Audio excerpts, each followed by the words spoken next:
Welcome to BC Referendum 2018, Voting for Change. My name is Michael Prince and I'm your host, and I'm delighted today to introduce our very special guest, the Chief Electoral Officer of British Columbia, Mr. Anton Beogman. Thank you for coming in. Thanks very much. And congratulations on your appointment. I believe you started officially as of June in this role. That's correct. Yeah, I went through the recruitment process and was appointed as of June 1st in this role. Right. But I've got lots of familiarity with the organization and with the electoral process in BC. For the last 8 years, I've been Deputy Chief Electoral Officer responsible for operations at the agency. Well, we're delighted to have you here because we've had an opportunity to talk to other guests around different aspects of the referendum, and your organization clearly plays a central role and has certain responsibilities given to it under legislation. So perhaps we could begin by just, if you could explain briefly to the viewers your role and the mandate and role of Elections BC in this referendum.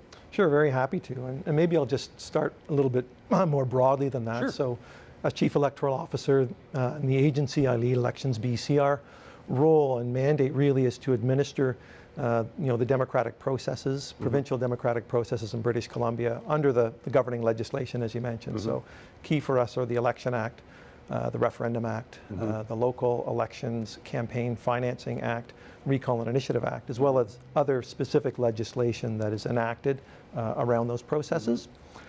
So we administer elections, referenda, the political financing process in the province, recall and initiative campaigns, and those sorts of things. So specifically with respect to the referendum, we're responsible for administering that in a transparent, neutral, and nonpartisan way under the applicable legislation, which is the Electoral Referendum 2018 Act and its regulation. So you think about referendum, in this case it's a vote by mail referendum. It's a very significant event for us. There's lots of different things happening as part of that. Right. Key is obviously going to be mailing out a unique and customized voting package for each registered voter in the province. That's over 3.3 million registered voters. Right. Then we'll be setting up processes to receive and process all those returned voting packages that we get, including screening them to make sure that we can consider them, counting and receiving ballots, monitoring the referendum advertising process, providing funds to the registered proponent and opponent groups. Yep. And then really importantly is providing a comprehensive public education program to voters, which includes information about the process, about the referendum, and as well in this referendum, information, factual and neutral, about the systems that are on the ballot. So it's a very involved process. Really key for us, in all electoral events, is accessibility. So we really want to focus on making sure that all eligible British Columbians have the opportunity to participate, and that when they do, the process is efficient and easy for them. Well, you've raised a lot of good topics there, kind of as almost an overture to what I'd like to chat with you about the next 25, 28 minutes we've got in the show. So first of all, just from your perspective, the purpose of the referendum and why should people care about it? That's one of the things we're trying to get people interested about this, taking it seriously. But from your perspective as a nonpartisan office of the legislature, how would you kind of respond to that question? Well, so the election, it's for British Columbians to decide which type of voting system will we use for provincial elections. And how we elect our members of the Legislative Assembly, it's fundamental to our democracy. So I believe it's something that everyone should care about.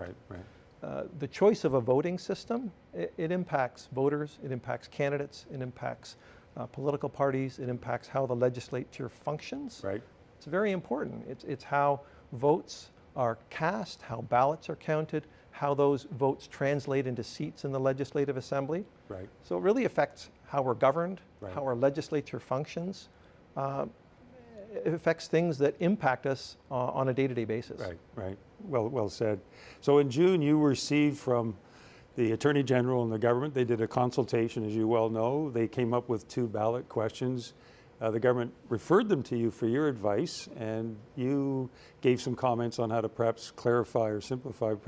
So the ballot questions people will be receiving, you had a look at and you actually had some input on, I guess, clarifying that. Could you just speak to a bit about how you looked at it, what kind of best practices you were keeping in mind to make sure this was as straightforward or clear and simple to voters as could possibly be? Sure. So I guess I'll start by saying, as I mentioned before, our role is on accessibility. Right. So anything that we can do that will help voters understand how they mark the ballot to express their preferences is important to us. So that's a starting point. The second starting point is, it's not our role. It was not the role of Elections BC to comment on, the choices on the ballot, the structure of the ballot, those types of questions. That's clearly government policy. And so government's responsible for that whole aspect of it. But for the wording and phrasing, how that's reflected on the ballot, we felt that we could provide some commentary to make that more accessible to voters, which is important to us. And I guess in a way, what I saw, you were actually helping with some plainer language that might resonate with people who might not understand certain more precise technical governmental terms or constitutional terms, but That's just everyday language. Everyday language. Yeah, yeah. So we've got 2 questions on the ballot. Basically, we were seeing a choice between 2 systems. Were you asked to comment on both sets of questions or just the first one? I can't. We were actually asked to comment on the first question, but I did provide comment on both questions. Right. Just again on the wording and phrasing. Yeah, yeah. And is there, in your communications to the public, there's some confusion, I think some people, as to whether the second question is mandatory or optional, whether the voters actually have to kind of check or not check one or both, and so just some clarification there perhaps for our viewers would be helpful. So there's 2 questions on the ballot. The first question, it asks voters to choose whether they want to keep the current first past the post voting system, or do they want the province to move to a proportional representation voting system. So that's question 1. Right. Question 2, it asks voters to rank 3 proportional representation voting systems in order of preference. And those systems are dual member proportional or DMP, mixed member proportional or MMP, or rural urban proportional or RUP. Right, okay. So those are the questions that are on the ballot. We're going to provide comprehensive instructions to each voter, both in the voting package that we distribute to them, as well as on our website and other areas on how they participate, how they go ahead and mark that ballot. Right. So they can answer one question or they can answer both questions. Right. If they choose to answer the second question, they can mark 1, 2, or 3 preferences. Right. Right. So there's a lot of flexibility in there. Right. A question that we have gotten is, if I respond to yes, I want to keep first past the post on the first question, and then I also answer the second question, will you count my answer for the first question? Yes. Well, yes, we will. We'll count the valid answer, all valid votes for the first question, and all valid votes for the second question. Right, right.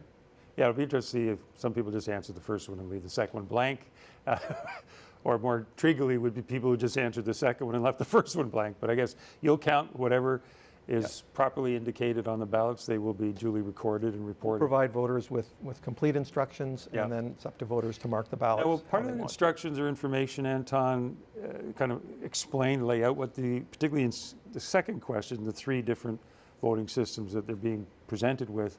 That'll be a key question, is some concern that people know, rural urban's kind of a brand new hybrid idea, doesn't exist anywhere in the world. So there seems to be a real need for some basic information. It's a challenge to describe a system that doesn't exist, but how will you go about trying to provide instructions or information to electors to make some informed choices on that? Yeah, so that's a core part of our mandate, as I said, is to provide a public education program to voters that both speaks to how to participate, so how to vote in the referendum, as well as providing factual and neutral information about the systems that are on the ballot. So we're going to roll out a comprehensive and detailed program beginning in September. The first piece is going to be an information card that's going to be sent to all residential addresses in the province that'll focus mainly at that point on getting on the list, getting ready to participate. So make sure that your registration information is correct with Elections BC so that you can receive your voting package on the mail out. Then as we move into October, November, it's going to shift really to how to participate in the referendum and what information do you need to know. So what are some information about the systems that are on the ballot? And so we've been working diligently over the last month and a half and are very close to being able to at least put some information out on our website. That information will go out earlier in advance of the information card being mailed out.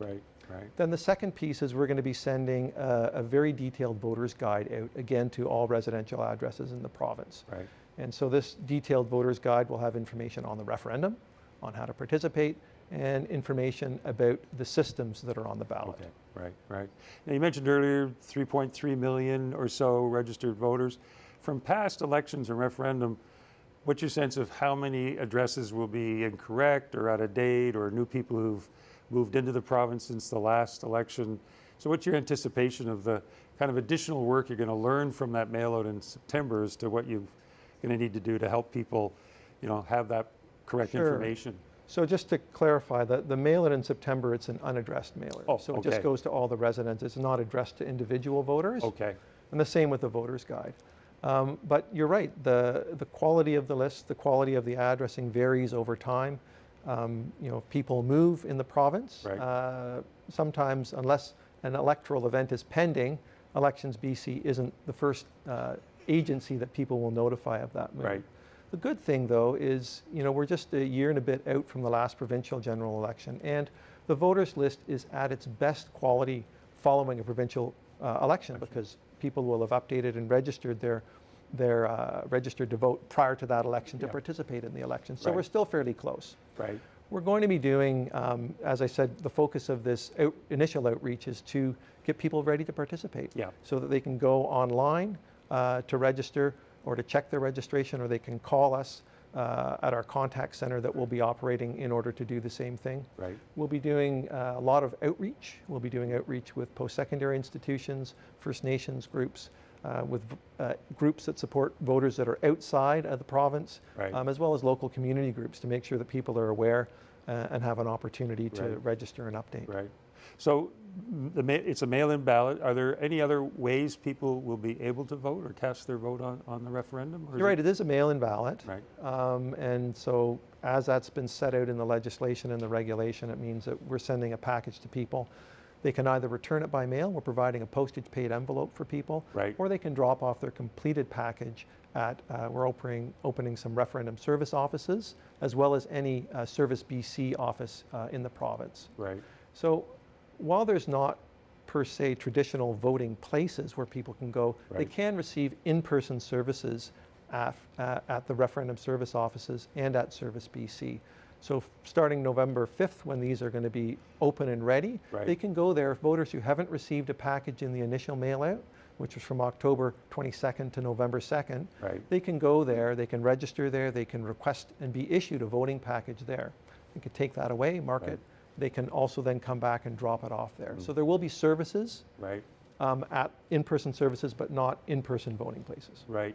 If people needed, and I know Elections BC does a pretty good job in terms of accessibility for people with various kinds of disabilities in this province, whether it's visual impairments or Sure. blind, or people with intellectual or developmental disabilities, among others. And if people need assistance with the mail-in ballot, if they've got some disability, is there any kind of support to ensure that accessibility for them? Sure, so there's a couple of things there. One is we are going to be producing a template that visually impaired Right. voters can use, that they can put over top of the ballot and use that along with a Braille ballot question, Right. that they can then mark their ballot independently. And voters who need that, they can request it through our contact center. We'll Okay. be doing some communications through networks that those folks use, so that'll be readily available. Right. The legislation also specifically allows for people to receive assistance in both requesting a voting package as well as in marking a voting package, Right. should they need to do so. And that can be through a friend or family member who takes the oath and declaration to do that, or referendum service officials can provide that too.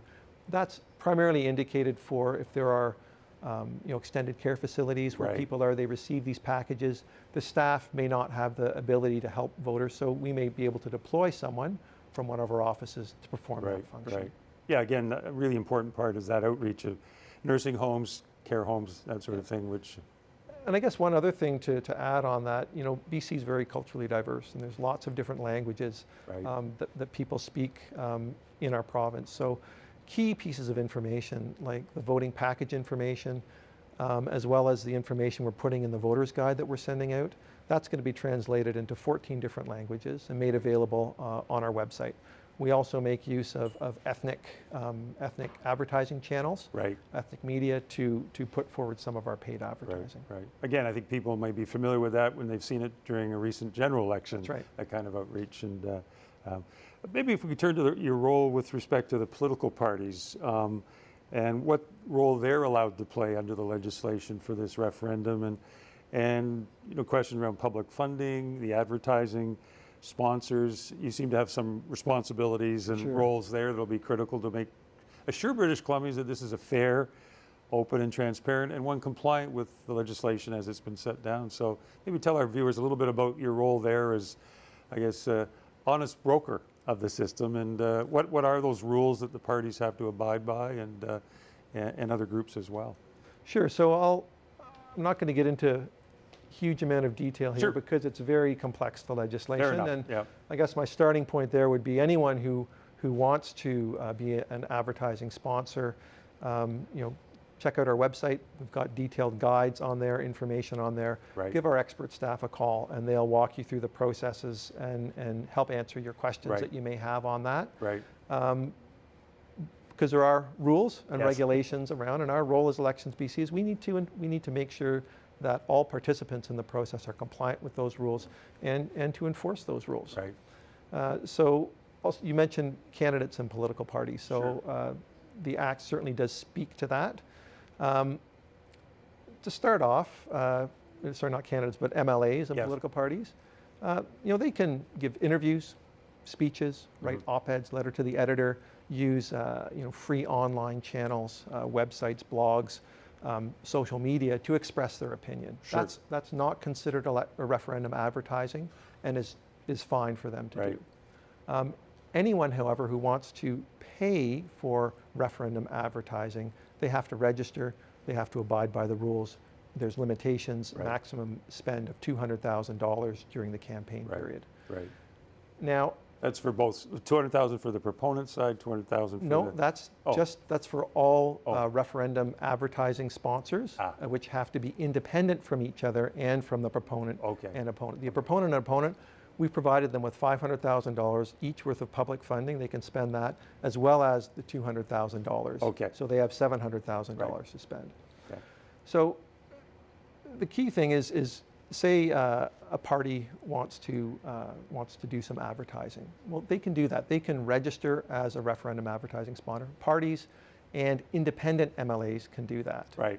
But party MLAs can't, because part of the regulation specifies that they have to be election or referendum advertising sponsor has to be independent of political parties, and obviously party MLAs cannot be independent of their Right. party. Right. Okay. So there's a clear rule there. Yeah. So just to go back again, Sure. lots of rules, complex. Look at our website. Right. Call us. Yeah. Yeah. So people don't run in front of it. So if so, I guess as you're saying there, I guess we can expect perhaps a lot of tweets, right? that would just be part of free expression by whether it's the current MLA or the parties themselves. If we're in the campaign period now. I mean, it started officially July 1st, and this show's going out, of course, in the month of September. This will be picking up, particularly, as you say, once your kits go out, people get more informed. I guess we'll start hearing more about advertising from various groups through late September and October. If people think that they're hearing about misinformation or distortion, or is there a role that your office plays if someone felt they contacted your organization to say, I'm hearing what I think to be untrue or distortions? Is there a role or monitoring or fact-checking role that your organization will be playing in that? So first and foremost, as I said, our role is to administer the referendum and administer that includes the voting and the campaign finance provisions around there. Right. And so that's, we need to be neutral, we need to be transparent, we need to be nonpartisan in doing Right. that. To us, that means we don't get involved in the debate. Right. So there's going to be different points of view put forward by participants in the process. What someone may view as a pro for a system, another person may view as a con for the system. And so our role is not to vet the content Right. of referendum advertising, like we don't vet the content of election advertising, Right. except we make sure that the sponsorship statement is there and present on all advertising. Right. Where we will step in, though, it's around the process. So if there's misinformation out there about who can participate, Right. you know, you need to be a Canadian citizen, you need to be 18 years of age or older as of November 30th, you need to have resided in the province for 6 months immediately preceding November 30th, 2018. Right. So if someone says, well, landed immigrants can participate, we would correct that, right? Because that is about the process. Yeah. So anything about the process, you know, the dates, the deadlines, how to participate, we'll correct that. And we're going to be monitoring social media so we can respond to inquiries coming in for certain. We'll also be proactive using social media to, you know, provide links to our information and that sort of thing throughout the campaign. Okay. Well, as you well know, speaking of elections, we've got municipal elections running in the province this fall as well. And any concerns there? How does that complicate your role here? I mean, again, the campaign is well and truly on, but we're going to have this parallel process of local elections and council elections. Does that pose any challenges for you from an Elections BC point of view, managing these processes, or making sure the messages that you want to get out around the referendum are clearly heard and not kind of lost maybe in some of the noise and activity and excitement, if I can call it excitement, in some municipal elections. But yeah, some of the other issues that may be there front of center for people. It seems to be, it's an interesting challenge for you to have to face. But thoughts on that, as how that plays out, or anything you're doing different in the delivery of the referendum process because it's a municipal election year? Or? So for sure, it's complex, and it's complicated because we have overlapping campaign periods. So the election period is September 22nd through October 20th, and so that overlaps with the referendum campaign period. Again, like for referendum advertising, there's rules, and again, I would say that you know, if you're going to be speaking or advertising, I should say, local election, then contact us. You need to register, and there's different rules around that, different spending limits, that sort of thing, depending upon the jurisdiction. I think a really good rule of thumb is separation. So referendum advertising sponsors, you can continue throughout the local campaign to do your referendum advertising, put forward your referendum messages, but don't do election advertising. Similarly, election advertising sponsors or the local candidates or electoral organizations, they can do their election advertising as long as the sponsors are registered, but don't do referendum advertising at the same time. I've already heard a few candidates here in the Lower Island who in their materials for whatever are stating positions on the referendum itself. I mean, they're talking about their local sewage issues, their housing issues, their local parks, their local municipal issues, but they're also, some of them are talking about the referendum. Any concerns there, or risks that they're blurring the campaigns? Or it's interesting, and again, there's lots of detail in the regulation and the legislation around that. One thing that we're doing specifically is if in an advertisement, a local advertisement, you know, they're talking about their election issues, they happen to mention something about the referendum, that's all treated from a financial perspective as election advertising, so that there's no way that they could kind of circumvent the spending limits locally. So that's just one of the things that we're doing in there. Again, basically, there's responsibilities of the voter. You have your obligations and duties under the Act, but a lot of this in democracy comes down to the voters too, being aware and being clear in their own minds as to what the issues are as well. So before we started the show, you were talking about, you know, this is, I think, our 6th referendum in modern BC history, and you've been part of several of them, in fact. In fact, I think this is your 3rd electoral referenda that you've been through. Any lessons from the previous ones that have helped inform how you're managing this one, or how this one's different? I think people might be interested, again, from your perspective as someone who's the neutral overseer of these processes. You know, we're the first province to actually have a 3rd one. I think PEI might be following us in the near future, but some people, I think, roll their eyes why we have a 3rd one, but that's not what I'm asking you. But from your point of view, managing these, you know, are there lessons that are transferable from the past in 2005 or 2009 And differences that are notable for this one for you. Sure. So I think Elections BC, we really focus on lessons learned. We have a project management methodology approach to administering electoral events, Right. and do full and detailed follow-up after each event to identify, what worked, what do we want to keep, what do we want to tweak, what do we want to improve, and what did we do that we didn't think was very effective that we don't want to keep on doing. Right. So there's lots of lessons that we can learn. I think that obviously this is vote by mail, so the greater lessons that we're going to apply are ones from the 2011 HST referendum, which was vote by mail, Right. and also from the 2015 transit and transportation plebiscite for Metro Vancouver. Also a mail-in. Also vote by mail. And to be honest, we also learn from some of our American cousins who, Right. there are states in the US that are completely vote by mail, Oregon and Washington and Right. Colorado, for Right. instance. I was down on a visitation to observe the last election. They have elections every year in the States, Right. in Colorado, and saw some things around processes that we're bringing forward for this referendum to make Right. our processes more efficient. We've incorporated a correction process. Sometimes people will forget to sign their voting package and they Right. send it in. We're providing an opportunity through this correction process for people to correct that so that ballot can be corrected. In the old days, that would have been called what, a spoiled ballot, or The certification envelope wouldn't have been considered Even because it opened. didn't meet the requirements of the right, legislation. right. So Okay. that's not to say that I'm encouraging people to miss things. Follow the instructions. Make sure that you complete your ballot correctly and sign your certification Right. envelope, put your date of birth on. Right. But there is that process, and it's Yeah. an example. Sure, go ahead. Yeah. Well, that's good to hear. I guess there'll be lessons for the next future general elections from this ballot process too. So we've only got about a minute or so left, but maybe, what's your number one request or advice to voters who may be watching this show? It's September. We've got a few months to go. The voting will be starting in late October, running through the entire month of November.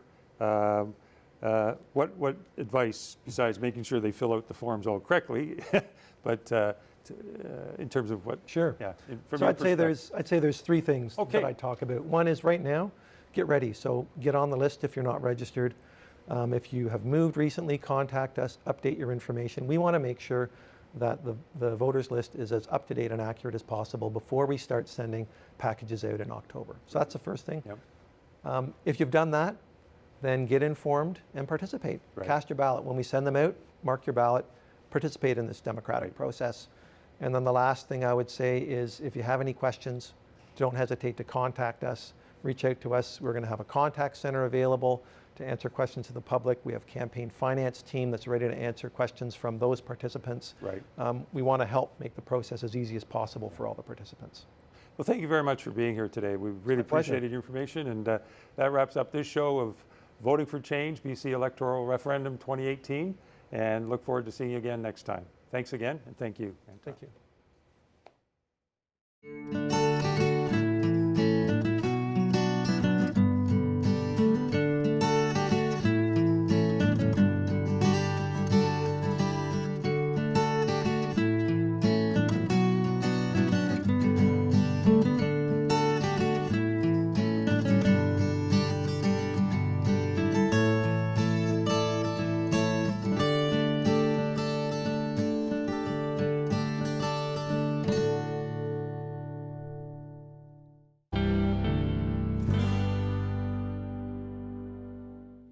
Hello, I'm Fernando Garci-Crespo from Voting for Change, and today we have Terry Dance Bennink as our guest.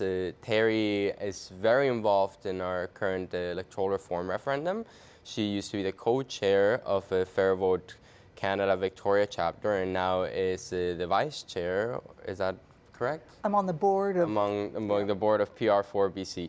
So today we actually wanted to talk about a topic that I find particularly intriguing, which is how the United Church came to support PR and how we are finding support from many groups that I personally, coming from a Catholic country, wouldn't think that the church would push for a justice and fairness issue. So I'm fairly personally very interested in hearing that.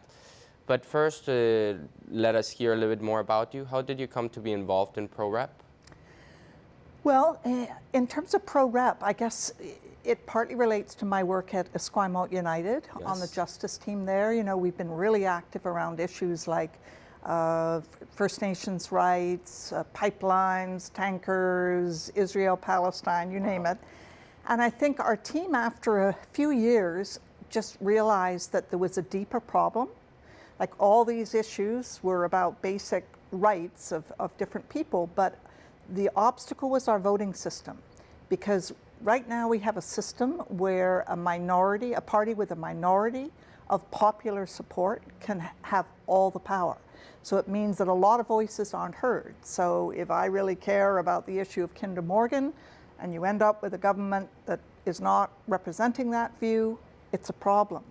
So we concluded that really we needed to look at the issue of democracy and ensuring greater diversity in how our voting system is structured. Yeah. So you went into as a delegate into the United Church, the conference, the BC conference, and then you passed a motion almost unanimously to support the pro-rep in the referendum. How did that come to happen? How did you come to get it unanimously passed? Like, yeah.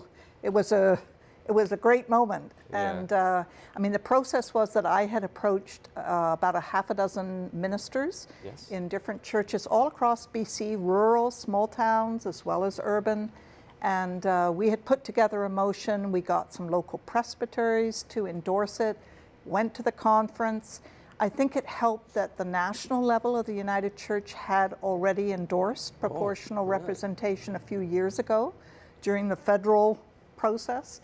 So when it came to the floor, there was just very clear support in favor of endorsing pro-rep and educating congregations about what that means and the importance of getting out to vote.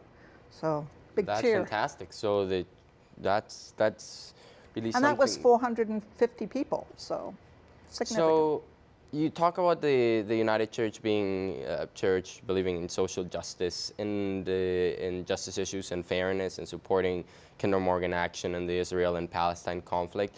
Why do you think pro-rep is such a social justice issue? Why do you think it's a basic justice, or you even have called it before civil rights? I'm very curious to know why. I think two big reasons. I mean, fundamentally, we follow a man called Jesus Christ. Yes.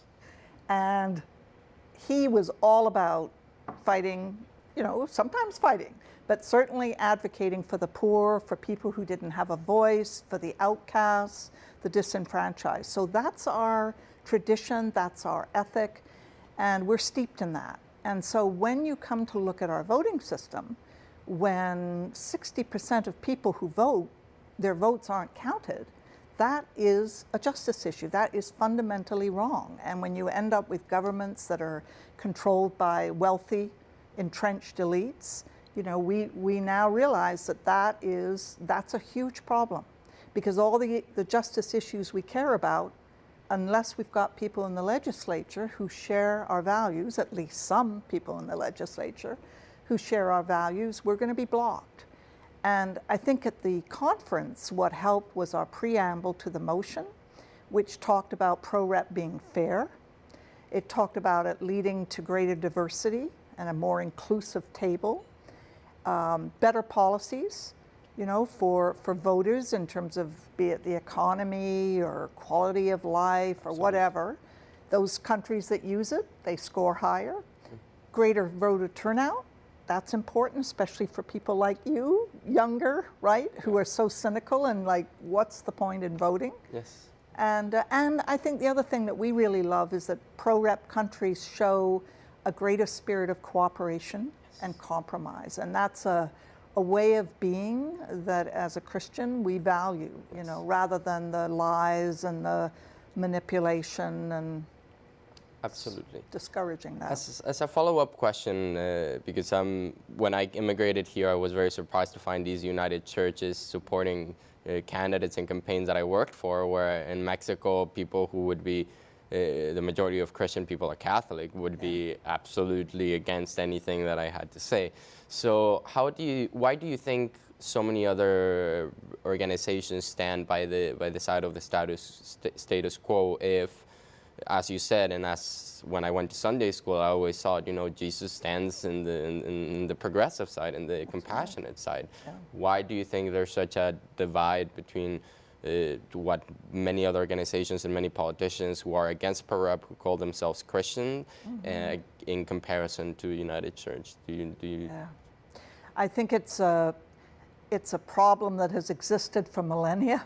Yeah. The original founder, the spirit, gets watered down. The powers that be, the economic interests, subvert the true meaning. And I think that we've seen that happen. And there's certainly very conservative wings of Christianity, but in Canada, we see a very, very progressive side, and I'm so proud. Really proud of the United Church and other faith traditions. We're talking to the Catholics and to other faith traditions. And what do the Catholics think? As I'm a Catholic, I'm very curious. We're just about to make those overtures now. So that's very interesting. And so the United States, the United Church supports pro-rep, and are they going to take any steps forward to endorse it? Are they going to have a proponent status, or? Yeah. No, they won't be a proponent, and they're not going to be a third-party advertiser, but they will communicate directly with their members. There's a press release going out. There's an op-ed that we hope to get in all the mainstream media that will be co-signed with VotePRBC, the proponent group. We're going to be writing letters to the editor. We'll be sending educational materials to our members and giving sermons. Like, I have to help lead a whole service at Esquimalt United on September 23rd. And we're going to choose what ice cream to serve at the next church social using first past the post, followed by pro-rep. It'll make it real simple. Because that's one of the things people say, it's so complicated. It's not. And that will be a great way to test it. And it must be much easier to communicate it when you're a community already made surrounding different values. And I think that's what we need to have. We need to have stronger religious ethnic communities communicating the issues to their own members where they already have a relationship built. Exactly. So we're seeing that, as you said, politics right now is not about collaboration. I know many people, myself included, that are very disengaged from this very angry and negative-based political world. And I even see it in the doorsteps that I knock. I see people saying, we don't like it, we don't feel engaged.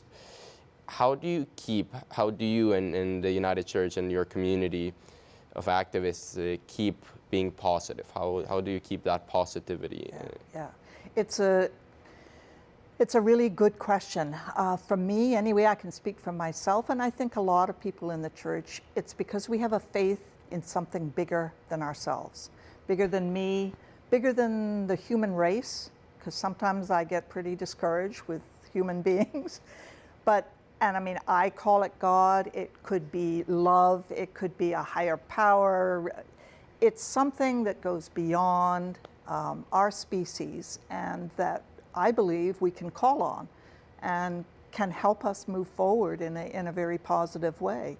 And I guess the other thing that helps me is I look at history and I remind myself there has been progress. Like when I think about democracy, where did that come from? I mean, the Greeks first raised it for men.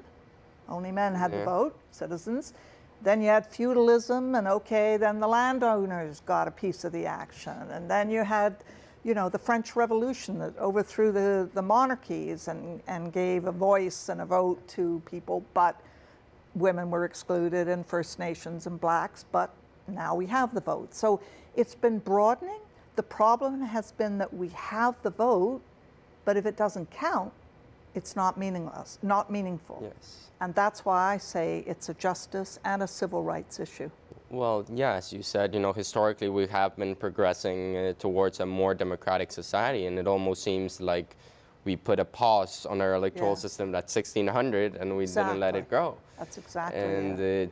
it's really fascinating to see as Martin Luther King and many other religious and social justice leaders have said, the moral arc bends towards justice. Great quote. And it really seems that way in this referendum when we're seeing sides that collaborate together that didn't collaborate before, and it's really hopeful. And I completely agree that that we must trust that there's something that keeps us connected, whether religious or not. It's very hopeful to see that communities are sticking together. And there's a lot at stake. I mean, Yes, 3 years absolutely. from now, BC goes to the polls again. Do we want to Doug Ford? So I think this is a crucial opportunity for us to be, to embrace a true democracy and to help lead BC.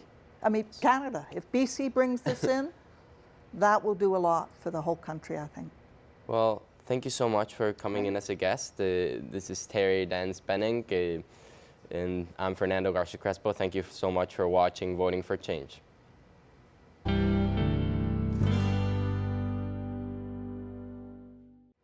Welcome to Voting for Change. My name is Jake, and I'm joined today by the Vice President of Fair Vote Canada BC's chapter, Ronnie Arnott. Ronnie, fantastic. Thank you for agreeing to come on the show with us. My pleasure. All right, so to get started, how did you first get involved in the campaign? Well, it kind of goes back a ways. I've been involved in environmental issues for some time, and then when I came to BC, I started stumping for candidates that I believed in. And I was knocking on doors a lot and talking to people about the issues that mattered, talking about my candidate. And I'd hear the same kind of message over and over again that, yeah, I'd like to vote for your candidate, but I don't think they're going to win, and I don't want this other guy to get in, so I'm going to vote for this other person. It's this kind of strategic voting messaging, and you get tired of that, and it's very discouraging. And then you also get the kind of voter that says, well, I'm really not interested in that politics. It doesn't make any difference what I do. So then I was at a meeting of a social action group that I belong to. This was just a little over a year ago, and they were going around the room and asking, what campaigns, what specifically you wanted to work on in the coming year. And at that point, the referendum for BC Electoral Reform had been announced. And so I piped up and said, my issue this year is electoral reform for BC, because I think that is the best way to move forward on the issues that matter to me. And that's what the record shows. And the more I've studied these issues and what I learn along the way, I'm more and more convinced that that is the keystone issue to moving forward on many, many, many areas. So the base that you're going to move forward on is this proportional representation because you think it can serve all of these other social causes that you're interested in forwarding? Yes. Okay. Yeah. So what can we expect to see from Fair Vote Canada BC in the next coming months? So right now there's a number of groups working for proportional representation, and each group has their own niche, and so we all kind of do different and complementary things. So Fair Vote Canada's niche is what we call the ground game. Very much grassroots organizing, big emphasis on education. A new term that I've heard coined recently is, they call it deep canvassing. That's when you talk to people one-on-one, face-to-face, and you can have an in-depth conversation and really get to the gist of the values and why you think this is important, and listen to people. It's very important to listen to people. So we're really concentrating on the ground game, activities like door-to-door canvassing, tabling at fairs and markets, a lot of public speaking engagements, just getting out there in the community. We've got over 30 chapters spanning all across BC doing these kinds of activities. So it sounds like there's a lot of feedback going on. So you're not just putting out information, you're actively trying to collect it. And how do you make use of that? It's more a technique for talking to people. If you need to listen to people's perspectives, because proportional representation can help many different people in many different ways. It's multifaceted. It's about listening to people's voices. So it's important that we listen to people's voices in promoting it. So if I sense from someone some particular interest area, I can try to explain how proportional representation would help in that area. And it doesn't really matter if it's my pet peeve or not, it's theirs, and that's what's important. So it's important to listen so that we can explain how the benefits of PR work for the particular person we're talking to. Okay, well that seems important. Being able to connect with an issue personally definitely makes you more involved with it. Okay. Well, tell me, what can we expect in terms of advocacy from the pro groups and the opponent groups going forward? So as I said, the different pro groups have their different niche. I talked about Fair Vote Canada. Other groups have their niches. There's Lead Now and Dogwood are getting active, and they're going to be doing a lot of phone calls. A lot of groups are reaching out to their lists.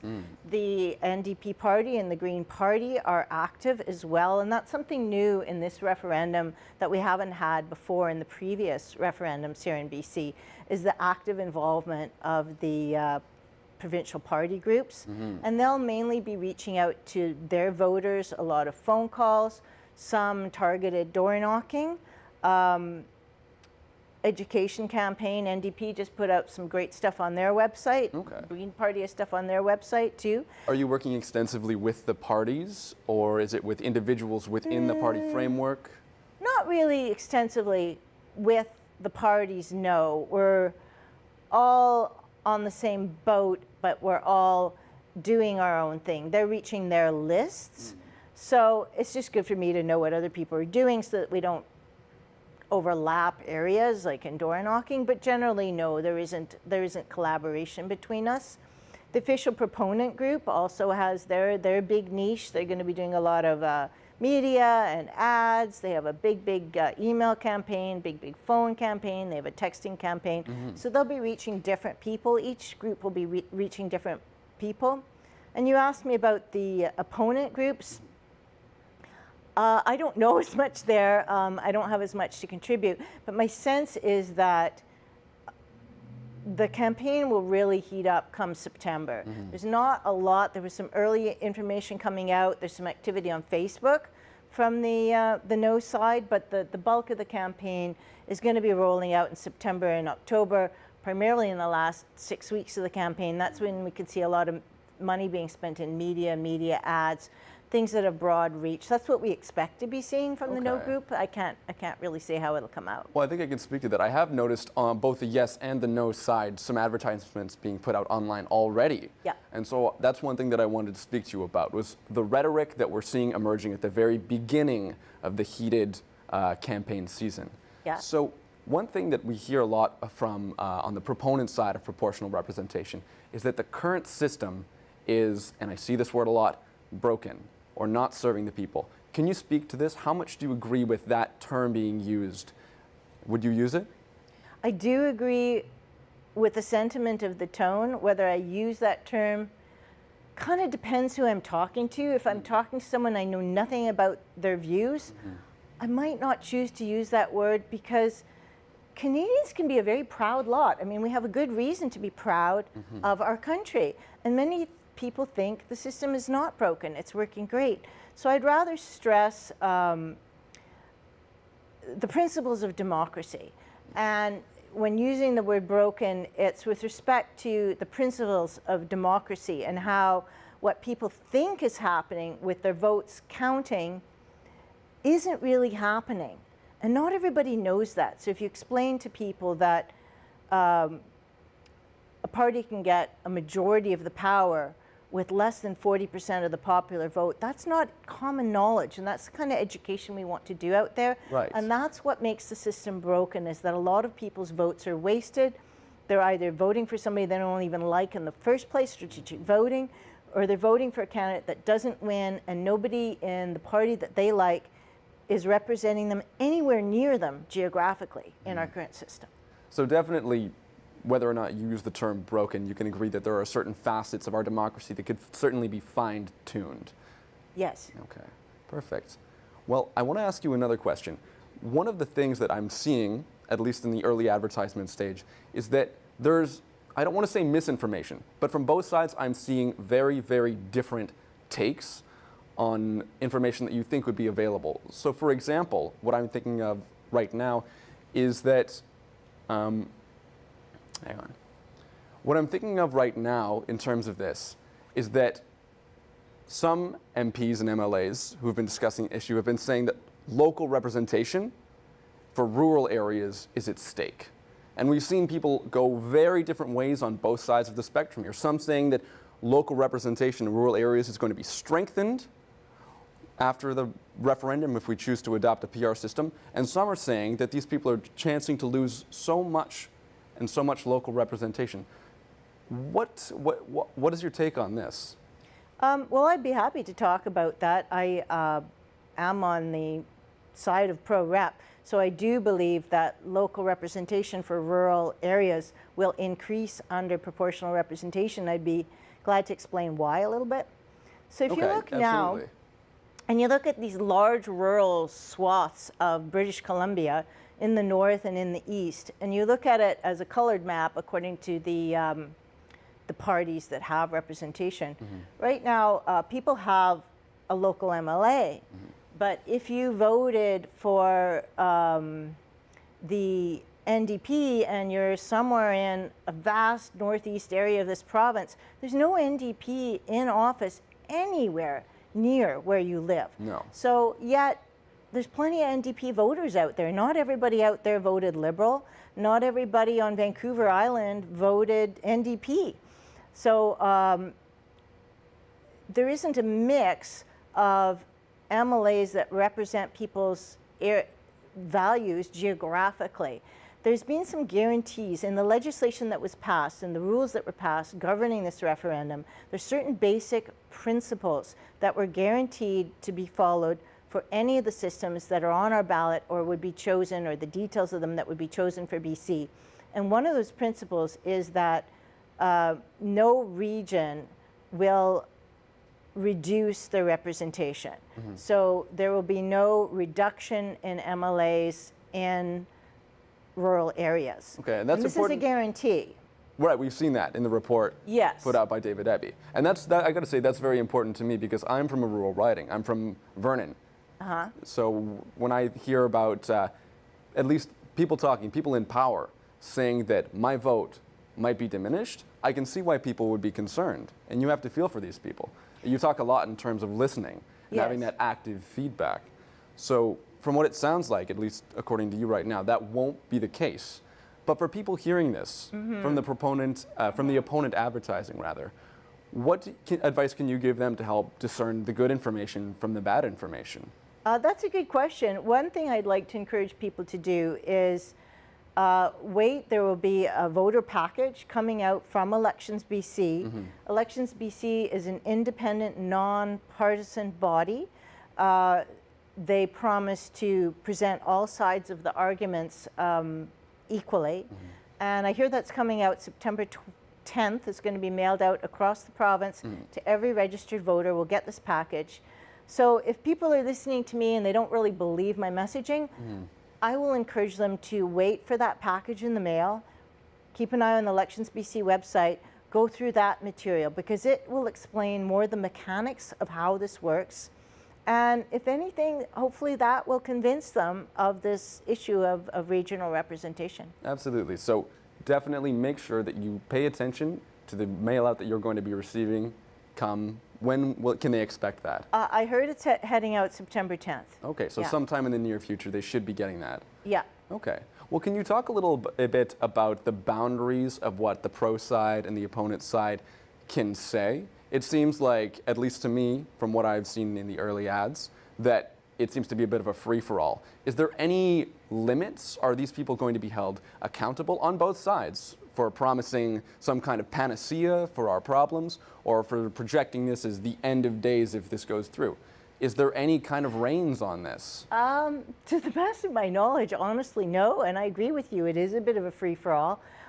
We are in a country of free speech. And I've heard some rhetoric coming from people that I flat out disagree with, and they might disagree with some of my rhetoric. That's why it's so important to back up what you say sometimes with facts. And proportional representation is not a new concept. No. And it is implemented in over 90 countries worldwide.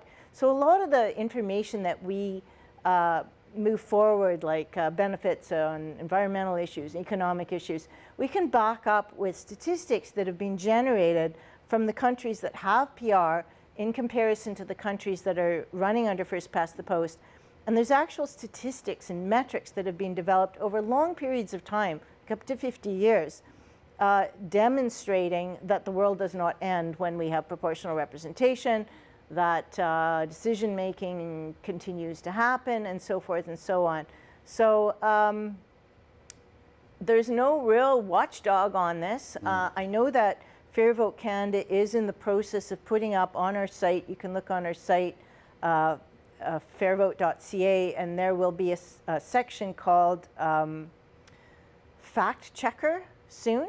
And on this Fact Checker page, there's going to be a lot of that kind of information that you're looking for, rebuttals of information that came out in the media from people on both sides. And it'll say, well, actually, the truth is, and then it'll back it up with the facts to negate or agree with what's being said out there. So look for the Fact Checker on the Fair Vote website. You'd certainly encourage people to have a look at both sides of the argument and come to some kind of reasoned conclusion on their own based on the facts that they're being presented. And if they want neutral information, they should lean towards Elections BC, because that is their job, and they will be having a big campaign. In addition to the mailouts, they will be having public media campaign, educational on the issues in this referendum. All right. Well, thank you so much for coming on the show, Ronnie. It has been a pleasure to have you here. Again, this is Jake, and this has been Voting for Change.